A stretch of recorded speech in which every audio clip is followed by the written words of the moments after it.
Okay, let's have a flashback. Um, we had one headline sometime in May where TB Joshua and Nnamdi Kanu had a fallout. So, according to Nnamdi Kanu, he said God is going to disgrace TB Joshua. Do you think this is related to what is happening currently? Wow. Okay. And on that note, you see, I can say that what happened is, can I say it's a coincidence or it's not a coincidence? By the encounter with Mazinam De Carlo making statement. Initially, TB Joshua was the first man in his auditorium that prophesied about Biafra. He's the first person. Then of recent, before his death, making a statement, I think almost 2 weeks or 3 weeks ago, that nothing will define Nigeria, Biafra will not come. Now, there is, which means what he said initially is not being fine-tuned with the Almighty. To me, it's like he derailed. I don't know what happened to him. I don't know what could come about him for him to divert from what he said initially. Maybe the God he served speak to him, and the God we serve is not utter confusion. Then Maznamika told him that God is going to disgrace him. Well, I will not conclude, but what I know is anything about the struggle of Biafra is spiritual. That's why everyone should be careful when you are talking, speaking. It's spiritual. It's a sign to tell us that many things have happened concerning Biafra. People that spoke against Biafra issues and all that. We have experiences, or can I call it examples? You see, we have the life of Abba Kyari, we have the life of Isafo, we have the life of what they call them, Mama Daura. We have the life of the President Buhari. We have so many life of all those things. So we're supposed to know that if such a thing is happening, people are making, counter speech against the restoration of Biafra, and things are coming. That means God is at work. God is at work in Nigeria. The only thing I want to say this is that both the general overseers, call you a pastor, call you an evangelist, call you a believer, call you unbeliever in any form, irrespective of your belief, should respect God's ways doing things. Because the handwriting is on the wall. It's like Pharaoh. God told Pharaoh, allow my people to go. Pharaoh did not hearken to the voice of the Lord. How did the voice of the Lord come to Pharaoh? Through human being. Understand? Putting signs. He could not allow the Israeli to move. It's okay. He hardened his heart so that his word will be what? Glorified. So I think something is happening into Nigeria. If we are going to be sincere in our worship, in the spiritual realm, we know that God is working. God is working. There is signs. Strange things are moving. Strange things are. Why now? Why now? The other day, look at what happened to Geo in Redeem. Why now? Why now? It's like the Christianity in Nigeria have derailed from the truth. They know the truth, but they don't want to. They have been afraid to stand and speak the truth because of tribe, I don't know, politics, everything joined together. I think it's a time for everybody to take, can I say, statistics and or take time and think and pour flashback what is going on. Mazinam De Carlo is an individual person. He's the one that is a person that he hates injustice, evil, judgment, no matter where you're coming from. He tell you how it is. He tell you the truth. If you do good, he will praise you. If you do bad, he will tell you, horror, you are wrong. Please. And by looking at his speech or his statement all along, you can agree with me that what he has said or what he has spoken from day one has come to pass. Has come to pass. Good morning, Mr. Chigozie. Yeah, good morning, Naza. Nice meeting you. Yeah, same here. It's good having you on set again today. It's my pleasure. Yeah, let's take some of the headlines. Here we have the Inspector General of Police, Akali Baba, on Monday announced the immediate suspension of tinted vehicle windscreen permits in Nigeria. Now, he made this announcement during a meeting with senior police officers, including commissioners and GIGs yesterday. So what's your view as regards this? Why do you think this sudden ban or suspension was brought up?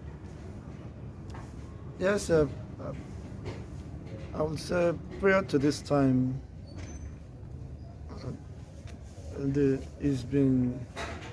people have been using tinted glasses, but as the state of insecurity heightens, I think it becomes necessary to take precautions and proactive measures, because most of the time the supposed hoodlums might want to take advantage of that to, of course, to unleash mayhem. And but that is not it is just more or less reactional, and that couldn't stop the state of insecurity. It could be just a reactional step from the IG of police, but that notwithstanding, you still see people being killed. So the state of insecurity, I think, borders more on the economic and the social life of the people. Why? Because if some people are engaging in vices in order to have a means of livelihood, a means of sustenance, if the system had put something better in place for them, they wouldn't resort to, of course, such social crimes against humanity. So the fundamental issue should be addressed rather than paying lip service to the fight against insecurity. Because if you don't address the fundamental issues, you are just like circumventing a whole without any direction. So the economic mishap of course, the nation is no longer bearable. People could no longer meet up with their financial demands, no food on the table, and you see the spike of killings here and there. People are more feeling more insecure, even economic-wise, social-wise, and it has to do with life. So that indicates the position of this Nigerian state, that Nigeria is a failed state. And once the government fails to address those fundamental issues, you see, we are not seeing an end to what is happening. So no matter whatever, of course,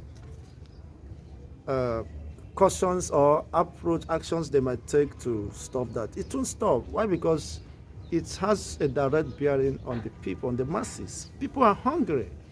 You see, people need to fix their bills. There are bills to pay, and we don't have money coming from anywhere. So you resort to banditry, you resort to kidnapping and all that as a way of, I'm not justifying what they're doing, but is the society they found themselves has contributed to what we are seeing today. So the more lawless the society becomes, and the more the government play lip service to serving the people, then the more they will become a lawless state. And of course, we are in the state of anarchy already. So you don't wish such things away just like that. So there must be a deliberate, a proactive, and a committed and political way to address such fundamental issues as it borders on economy, on a social life, and if the government could address or show any sign of addressing such promising position can put so many people out of crimes. So people will be meaningfully engaged. An idle man's heart is the devil's workshop. So when people look around and they don't see anything to fall back on, and they need to survive, they need to go on with the life, so they resort to any other means, shortcut to get it done. Because it must be done. You must fix your bills, you must pay your rent, you must eat, you must do so many things. You see? And the government is not even helping issues. You see the political elites looting the country to stupor. And they still go without being harassed. So who are the major criminals? The government, of course, officials are the major criminals that should be wasted in the jail. You see, that is the problem you left the major and meanings, and you are going about a street theft. But then, do you think this policy is feasible? Well, everything is possible in Nigeria. It's possible to come up with policies and not implement them. So it's possible that it could be just jettisoned by by the people issuing such policy or other instructions. We've seen it time without number, that the same government that give out policies or instructions will still go back and counteract their position. It's just a matter of money. When you have your money, you find your way. Everything is possible in Nigeria. Once you have the money, you can move with not even a armored car. I can even move with presidential jets. It's just a matter of money. If I'm able to lobby my way through, fine, that goes.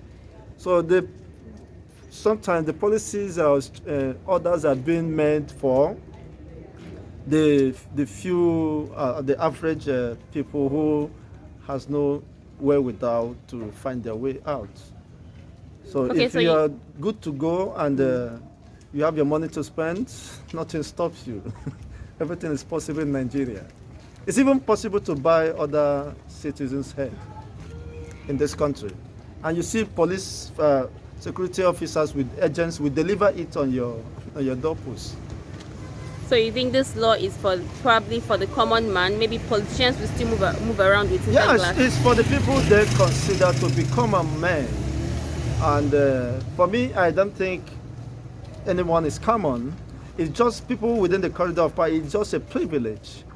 And so they shouldn't be considered.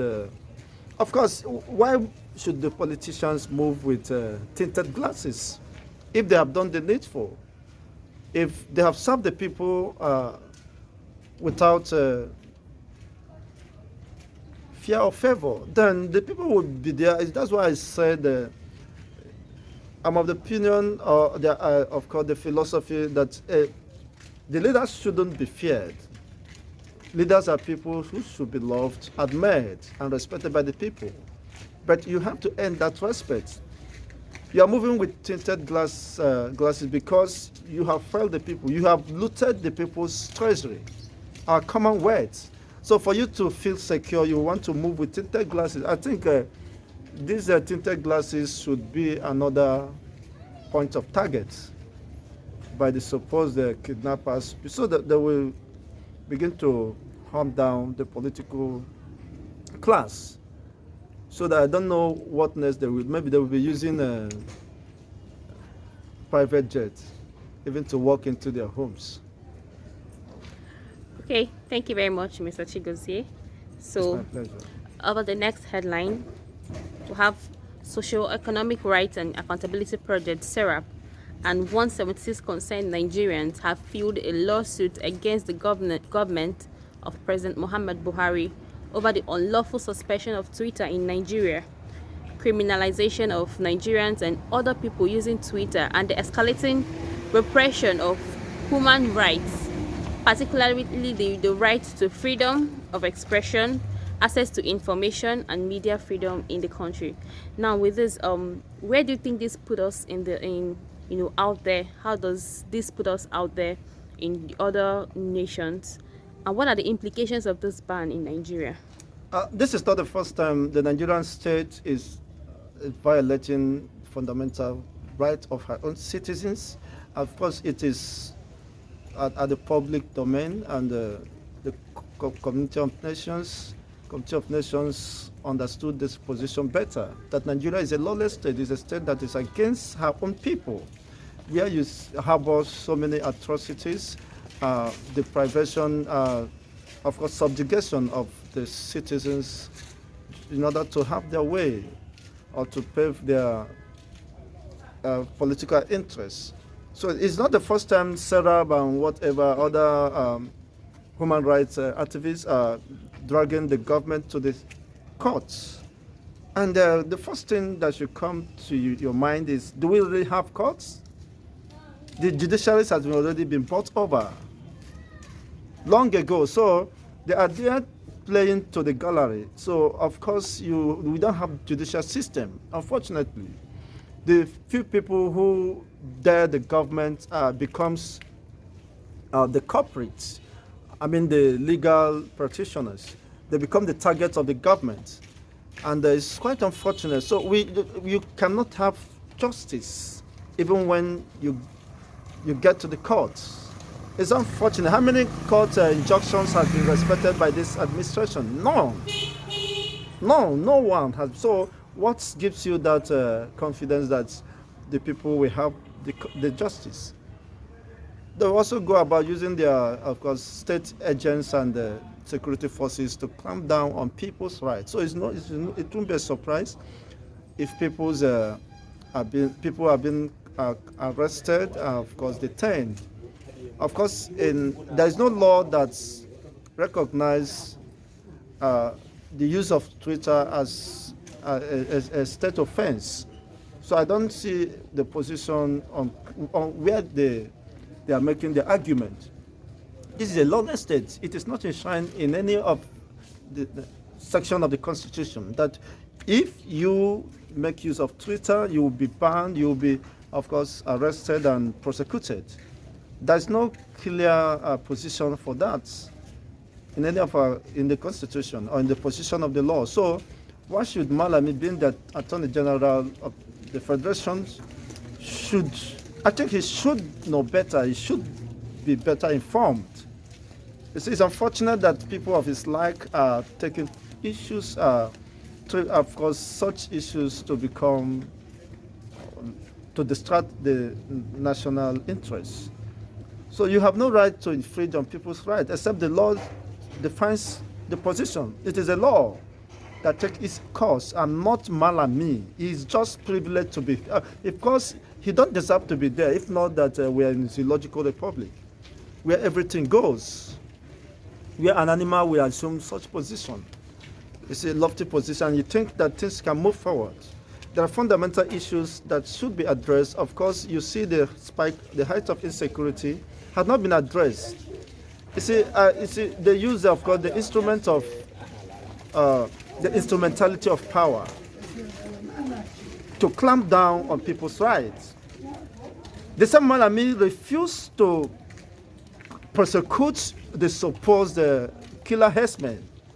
who have been ravaging the country across the regions for over close to 6 years now. Nobody has been arrested or prosecuted by the same Malami, the Attorney General of the Federation, and they are so-called DSS allies. And you just see the promptness or the swiftness on how the approach they use in banning, even before they said that they have already started implementing that.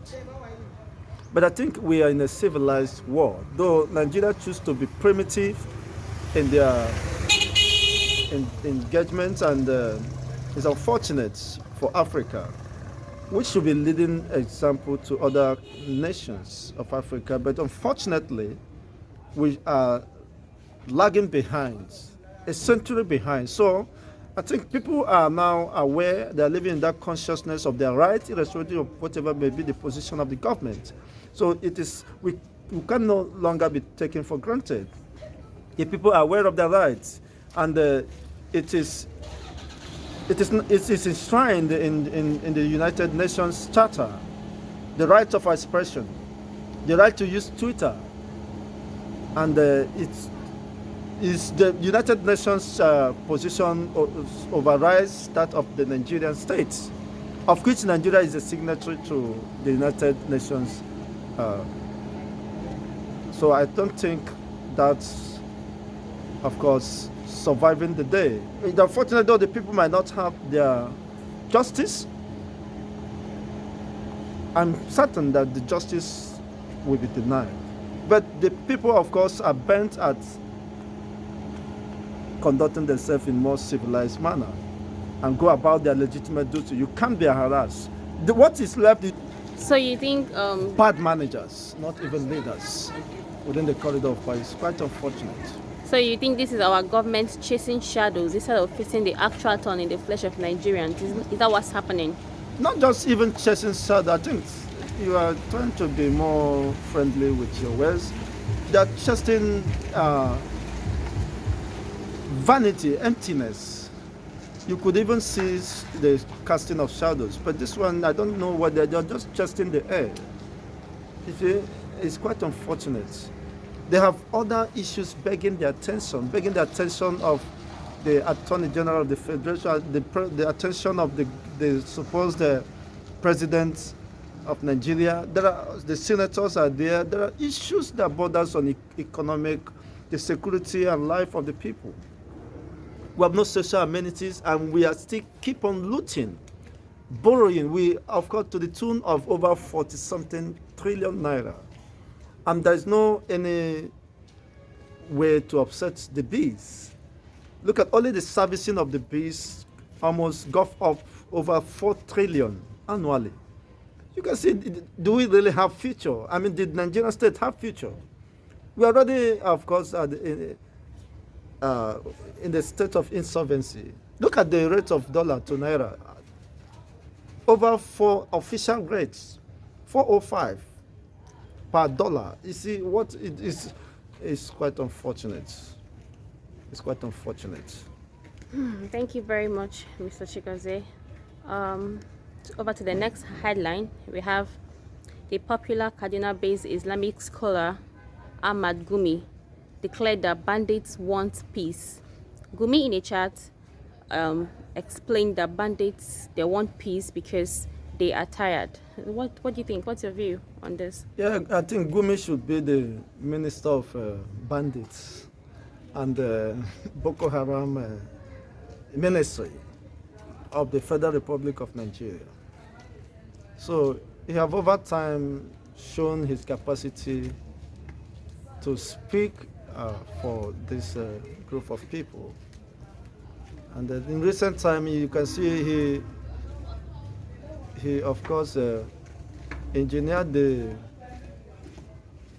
dialogue between the federal government and the bandits or the Boko Haram. So yes, they need more peace. And if by that he means they need more ransom to be paid, I think he's in the right position. Because that is the only way, the best way of making millions without sweating. So I don't think what he meant was actual peace. So they were tired of course, the looting of the political elites. Look at the north is almost deserted. The communal lives and the activities have been disrupted by so many unrests. You hear the Boko Haram, you hear the banditry, you hear the headers clash and all that. So they have ruined the region, of course. That's why they are moving down south. They are moving down south, and unfortunately, there is nowhere to accommodate such indolence. There is nowhere to accommodate such a set of people, because the south is relatively peaceful. Unfortunately, these people has turned the south to a theater of war. That is why the southern region or the political elites should now, of course, rise to the occasion and place the service to the people, to their own people, as the most priority than selling off the people's rights or the right to live. We have to rise to this occasion, otherwise the southern region will also be ruined by the same people who destroyed their own place. And we are not giving in to such threats anytime soon. Okay, thank you very much, Mr. Chigozie. You're welcome. We have our headline again. The Abia State Governor Okezie Ikpeazu has declared that he has no personal grudge against Nnamdi Kanu, that's the leader of the indigenous people of Biafra, but disagrees with his approach. So he thinks the approach in which Nnamdi Kanu is fighting is not right. What do you think? Well, everybody has his right to his opinion or opinion. That is why we call for the restoration of Biafran state, where everyone can express himself in the manner that, of course, he deemed necessary, provided that does not, of course, infringe on people's other people's rights. So he has rights to his opinion, but such opinion should not be binding on anyone, especially the indigenous people of Biafra. He just, if a referendum should be conducted in Biafra land, he will only just have one vote. So Okezie Ikpeazu is just one head.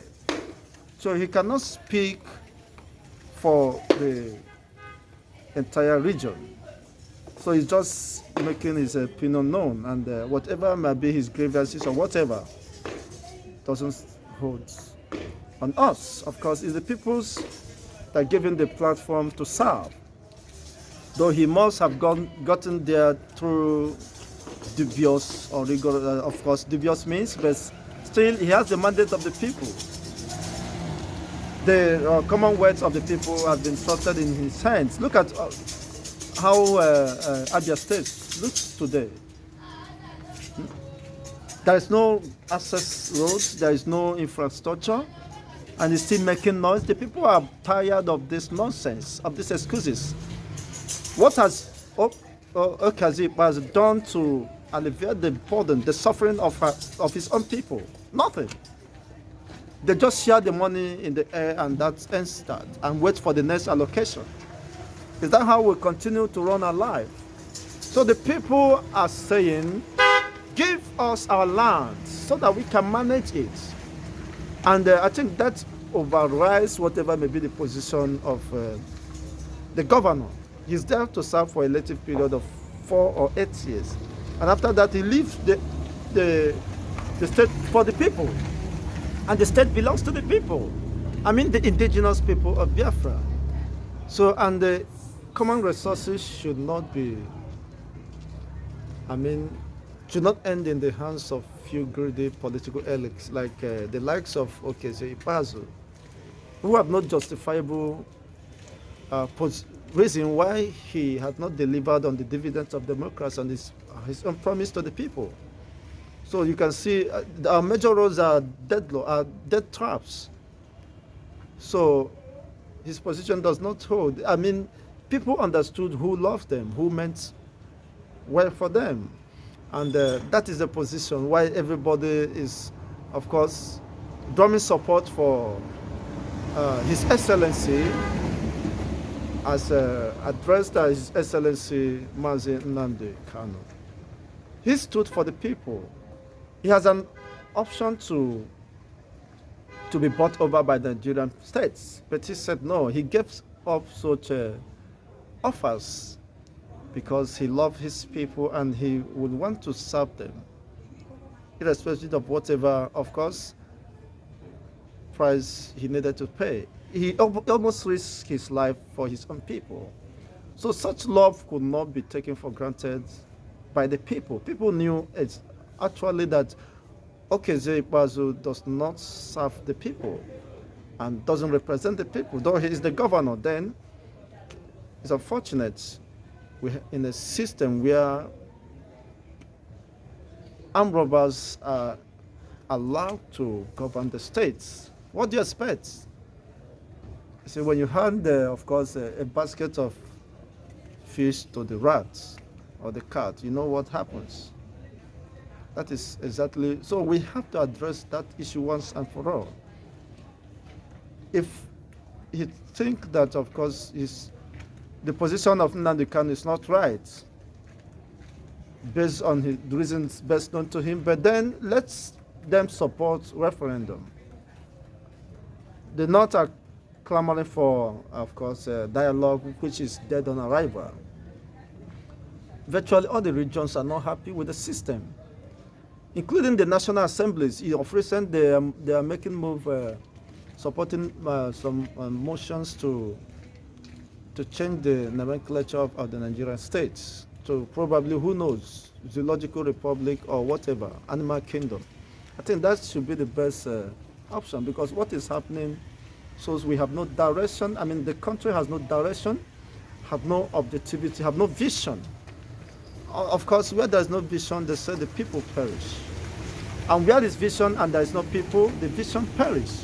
So you can see we are fighting from both ends, and it's only time will tell whether Nigeria will survive this multiple organ failure.